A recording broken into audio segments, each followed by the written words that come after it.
Iron Roots Urban Farm. We're on the south side of Youngstown. We're on Canfield Road in between Glenwood and Lanterman's Mills. Iron Roots Urban Farm is derived from an 1.5 acre lot that was vacant. The house was here. This was a kind of special property on the south side. It was on a major corridor.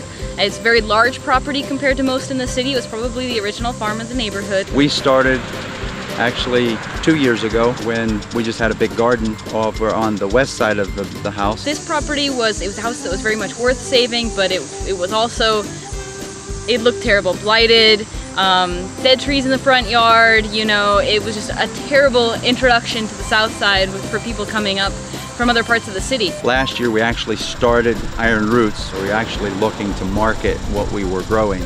Basically, we've run a market gardener training program for 3 years with YNDC, and that's for people who are interested in growing produce for sale in the city. It's a great use of the vacant land that we have here. We've got 23,000 vacant lots in the city, and we've got people trying to figure out what to do with them.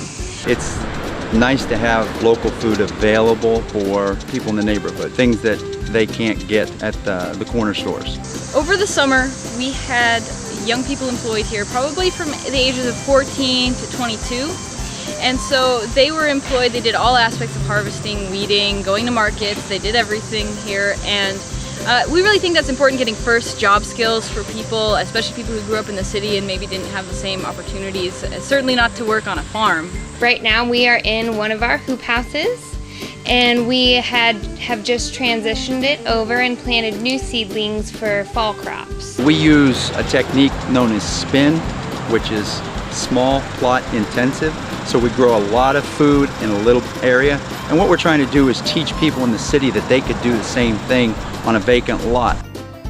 Kale, Curly kale and dino kale, fresh okra, Swiss chard, some winter bunching onions, spinach, things like that. We've got a couple kinds of carrots here, some red romaine lettuce, escarole, that they can buy at various farmers markets throughout the city. We are at the Poland Farmers Market, which is Friday evenings across from the Poland Library. And we also do a Saturday market on the north side of Youngstown, across the street from Wick Park. And that is from 10 a.m. to 1 p.m.